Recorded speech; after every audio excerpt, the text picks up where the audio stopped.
Bonjour à tous, que le Seigneur soit béni au nom de Yahushua Mashiach.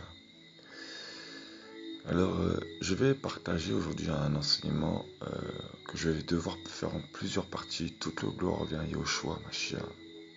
Alléluia. Voilà, alors ça fait un moment que je voulais partager ceci. Voilà, et j'ai mis beaucoup de temps. Alors, je vais aller donc dans le livre de Apocalypse chapitre 9. Je vais parler en fait de Apollyon, l'ange de l'abîme. Voilà. Donc alors, Apocalypse, donc chapitre 9. Yahushua Mashiach. Voilà. Alors, la parole dit, on nous parle donc de la 5e trompette. Et là, en fait, nous sommes à la 6e trompette. Je vais expliquer, parce qu'il y en a, ça va les secouer un peu, en fait. Ils vont pas forcément comprendre. Et je vais expliquer, du coup. Toute la gloire revient à Yahushua Mashiach. Donc voilà.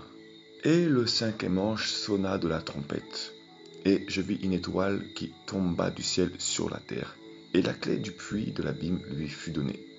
Et elle ouvrit le puits de l'abîme, et une fumée monta du puits comme la fumée d'une grande fournaise.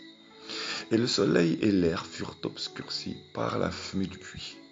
Et les sauterelles sortirent de la fumée du puits et se répandirent sur la terre. Et il leur fut donné un pouvoir comme le pouvoir qu'ont les scorpions de la terre.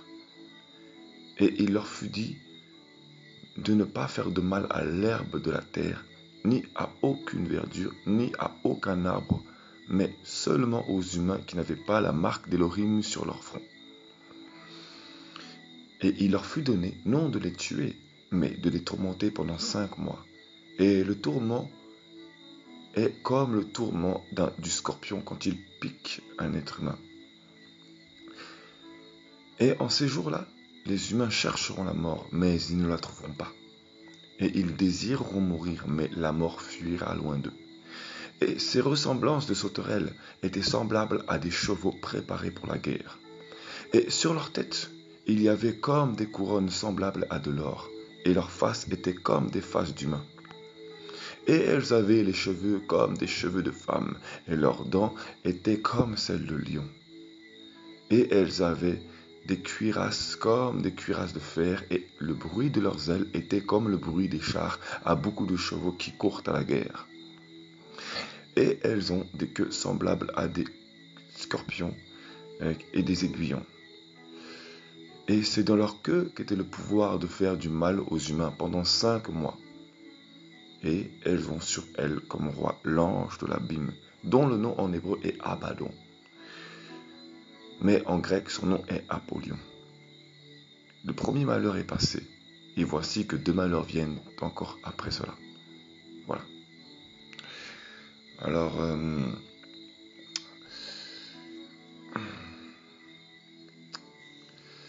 on parle donc dedans d'un 5e ange qui sonne de la trompette.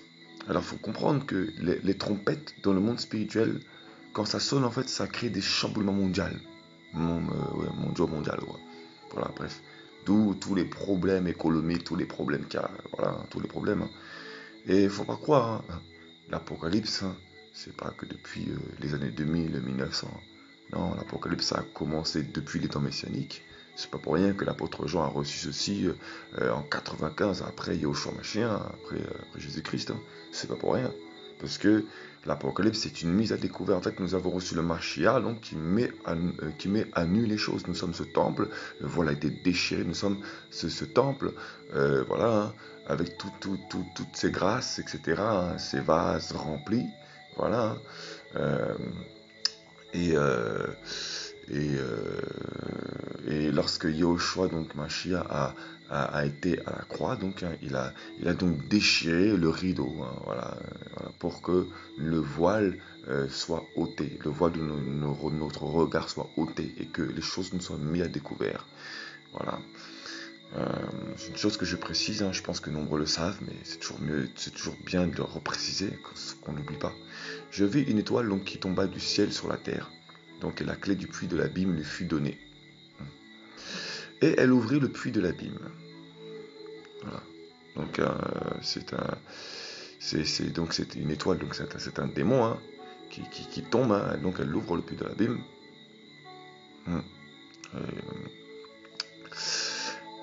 Voilà. Et donc c'est-à-dire que c'est un ange en fait qui a eu un mandat pour ouvrir le puits de l'abîme. Voilà. Et une fumée monta du puits comme la fumée d'une grande fournaise. Alors quand on sait bien, c'est qu'une fumée c'est toxique. Une fumée quand même ça étouffe. Hein. Voilà. Et le soleil et l'air furent obscurcis par la fumée du puits de l'abîme. Le puits de l'abîme, pardon. Voilà. Alors le soleil et l'air furent obscurcis par la fumée du puits. Alors, tout ça, ce sont des paroles, ce sont des signes prophétiques. Voilà, aussi. Voilà. La lumière aussi, pardon, le soleil, c'est aussi ce qui nous éclaire. Hein. Donc, ça veut dire que déjà, pour avancer, déjà, on commence à être moins éclairé. Voilà. Et même l'air fut obscurci. Donc le soleil pour avancer s'est obscurci. Et même l'air fut obscurci. C'est-à-dire que nous-mêmes pour avancer, ça devient compliqué. Voilà. Et des sauterelles sortirent de la fumée du puits et se répandirent sur la terre. Alors donc premièrement, quand j'en reviens juste avant, c'est que le soleil et l'air furent obscurcis. Donc le soleil, ça nous sert de guide. C'est-à-dire que normalement, dans la parole de Genèse, de Bereshit, ça c'est un truc qui me vient juste maintenant, à la base, on voit que, en fait, il faut savoir une chose, c'est que chez les Hébreux, le jour commence à partir de 18h. D'où le Shabbat commence aussi d'ailleurs à 18h d'ailleurs. Voilà. Ça se finit donc à la 9e heure, je crois, ou 6e heure, pardon, je crois, si je ne me trompe pas. Voilà, donc c'est tout l'inverse. En fait, c'est-à-dire que dans le sens prophétique, devant le Seigneur Yahushua Adonai, Elohim, Yahweh, et comment dire ça, lorsque il fait jour, c'est là qu'il fait nuit en fait. Pourquoi? Parce que le Seigneur en fait nous montre que c'est quand il y a les ténèbres qu'on commence à voir le véritable comportement des gens, qu'on voit véritablement le cœur des gens. Voilà. Quand tout est dans le jour, quand c'est jour, tout se passe bien. Hein. Quand il y a la gloire d'Elohim selon l'homme qui descend, tout le monde est dans la joie, hein, tout le monde est restauré. Hein. Mais quand les ténèbres sont là, quand c'est difficile, quand il y a les tempêtes, c'est là où on voit vraiment le cœur de l'homme. Voilà. Donc le Seigneur permet ça, il permet que le puits de l'abîme s'ouvre. Voilà, il permet ça. Voilà. Et on voit que premièrement, c'est pas l'ange de l'abîme qui sort premièrement. Premièrement, on voit que c'est des sauterelles qui sortent premièrement. Alors, vous allez comprendre pourquoi ça va mettre en plusieurs parties, parce que c'est assez long. Enfin, c'est pas assez long, mais bon, bref, hein, on va pas se prétendre enseignant. Non, toute la gloire vient à Yahushua Mashiach, hein, voilà. Et donc le soleil, donc ça veut dire que nous, en fait, on est souvent dirigé par le soleil, donc par la lumière. Voilà. Et le soleil, en fait, le Seigneur, en fait, nous apprend que faut arrêter d'être dirigé par le soleil. Faut arrêter d'être dirigé par ce qu'on voit de nos regards. Faut arrêter. Le Seigneur, en fait, va pousser des ténèbres à venir sur terre, afin de nous pousser à vivre par l'esprit. Et l'air, de coup, furent obscurcis. Pourquoi? Parce que l'air, est-ce que Yahweh, c'est un truc qui me vient maintenant, pendant que je partage là, c'est un truc qui me vient tout juste maintenant. L'air, nous avons reçu l'esprit de Yahweh. YH. WH. Le Y, c'est le Yod, donc c'est le Yod, donc c'est la main d'Elohim, la main du Seigneur Yahweh. Voilà, la main de son nom. Donc sa main vient, sa puissance vient. Puis le E, donc Yod E, donc le E de la deuxième lettre du tétragramme, ça signifie louange, souffle. Sa signification, c'est la louange et le souffle. Donc il est ce souffle. Hein. Donc il est bien donc ce souffle.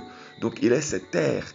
Il y a effectivement le prince de la puissance de l'air, mais nous avons cet air cette respiration, ce souffle donc, qui nous aide à marcher. C'est par cet air, ce souffle que nous arrivons à marcher, que nous sommes régénérés. Donc là, en fait, il va nous pousser, donc, vu que tout est obscurci par la fumée. La fumée, elle est toxique. La fumée du puits de l'abîme, elle est toxique. Vu que c'est le puits de l'abîme, donc c'est les enfers. C'est vraiment profond, c'est une profondeur. Donc ça pue, c'est nauséabonde, ça empeste. Et on ne peut plus respirer. Donc le Seigneur, en fait, nous pousse, en fait, à lire sa parole. Parce que c'est plus le soleil physique qui va nous éclairer. Parce que, en fait, plus on va avancer, plus on va voir que c'est les abominations. C'est vraiment l'abomination sur terre. Et le Seigneur va nous apprendre donc à marcher par sa parole, par sa lumière. Voilà. On va être éclairé par la lumière de la parole. Donc la sanctification, il va nous éclairer, il va nous parler de notre cœur pour nous éclairer, pour nous dire comment marcher. Il va nous témoigner, attention, là il y a un obstacle. Il va nous préparer, il va nous aider à marcher. Il va éclairer nos cœurs pour que vu qu'on va entendre et obéir dans nos cœurs vont entendre, du coup on va pouvoir obéir. Donc c'est-à-dire que nos yeux vont marcher avec l'oreille, ce qu'on va entendre. Voilà, et du coup, nos yeux ne seront plus, on va devenir aveugles. Mais on va voir avec le Seigneur. Voilà. Le Seigneur va nous donner sa vision pour marcher. Et donc, l'air, donc, c'est-à-dire que donc, on va respirer par le souffle de la régénération de l'esprit. Voilà. Donc, on va pouvoir respirer. On va pouvoir respirer parce qu'on ne sera pas intoxiqué par cette fumée qui vient du puits de l'abîme, donc vraiment de l'enfer, quoi. Voilà. Voilà. Et des sauterelles sortirent de la fumée du puits et se répandirent sur la terre. Donc je répète, le Seigneur en fait permet ces choses. Pourquoi? Parce que en fait il nous protège. Il nous protège en fait. Il sait que ses bien-aimés, ceux qu'il a élus, ceux qu'il a choisis, ça va être terrible pour eux. Alors c'est pour ça qu'il permet, il sait que si jamais on vit de notre confort, on va jamais le suivre en fait. On se dit, c'est bon, tout est cool. C'est cool. Alors du coup, il permet ces circonstances pour nous pousser à nous accrocher à lui. Remarquez bien, on est tellement cool on est obligé, il est obligé de faire ça, il est obligé de faire ça. On est tellement cool, il est obligé de faire ça. Voilà, c'est pour nous pousser à être éclairés par la parole, à être régénérés par son souffle, par son esprit, pour être régénérés comme l'aigle, parce que le Seigneur, il veut une église sans tache ni ride, donc sans tache, donc qui ne soit pas salie, qui ne soit pas souillée, mais qui soit lavé par le sang de l'agneau, par la régénération de l'esprit, voilà, et qui soit régénéré comme l'aigle, donc qui ait encore cet esprit de jeunesse, parce que c'est le Seigneur qui donne naissance, donc il a toujours cet esprit de jeunesse, toujours. C'est lui qui régénère notre pensée. Donc une église sans tache ni ride, donc une église qui ne vieillit pas, il régénère, voilà, il donne la force de la jeunesse. Donc, c'est-à-dire qu'on ne vieillit pas. Spirituellement, on est toujours là. Gloire à Yeshua. Voilà. Il nous donne toujours cette intelligence pour ne pas faiblir, pour que nos os soient toujours fortifiés, que la santé soit toujours là, d'appoint. Voilà, donc, au verset 3, donc, et des sauterelles sortirent de la fumée du puits et se répandirent sur la terre. Voilà. Des sauterelles sortirent de la fumée du puits et se répandirent sur la terre. Et il leur fut donné un pouvoir, comme le pouvoir qu'ont les scorpions de la terre. Alors, voilà, et on verra par la suite que les sauterelles, c'est pas n'importe quoi qu'elles ont comme rôle, les sauterelles, c'est pas n'importe quoi. Voilà. Et il leur fut dit de ne pas faire de mal à l'herbe de la terre, ni à aucune verdure, ni à aucun arbre, mais seulement aux humains qui n'avaient pas la marque d'Elohim sur leur front. La marque d'Elohim sur le front en fait, c'est la pensée. Donc la marque d'Elohim, c'est le Tav. Le Tav. Le Tav, donc, le Tav qui signifie donc le croix. Son sens c'est croix, signe, marque.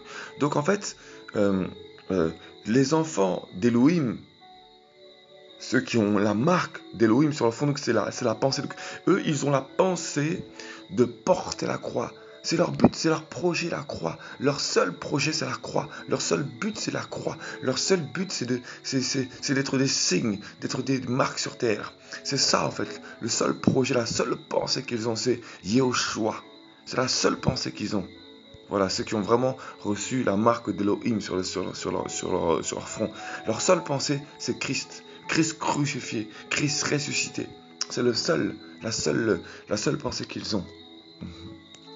Voilà.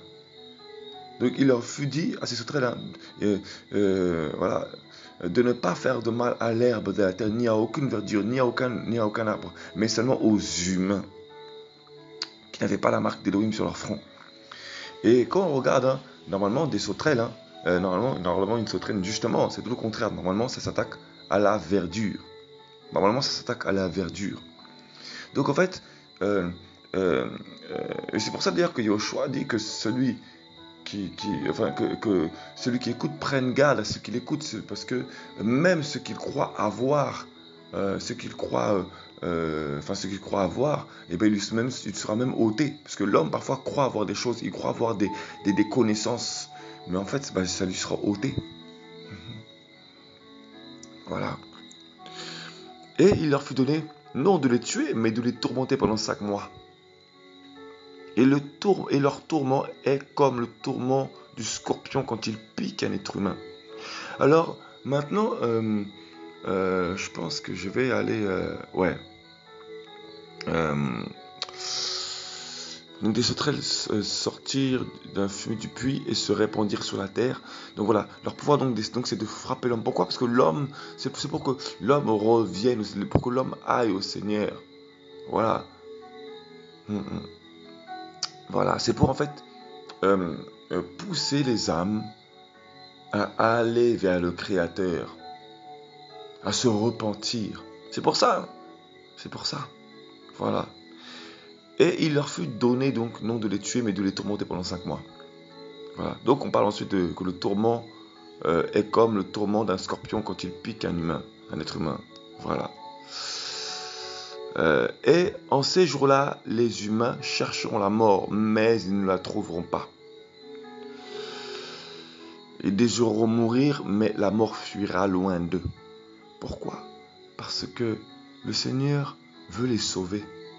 Le Seigneur, comment dire ça? C'est pas le temps en fait. Le Seigneur veut leur faire comprendre que moi, en fait, il y a des gens, ils vont vouloir se suicider. Ça date pas d'aujourd'hui. Des gens vont vouloir se suicider. Non, ça sera pas le temps. En fait, le Seigneur veut les pousser à se repentir, à être sauvés. Parce que le Seigneur est venu sur la terre pour nous sauver. Voilà. Voilà, toute la gloire revient à Yahushua Mashiach. Que le Seigneur vraiment soit béni. Voilà. Et soyez fortifiés au nom de Yahushua. Voilà. Alléluia.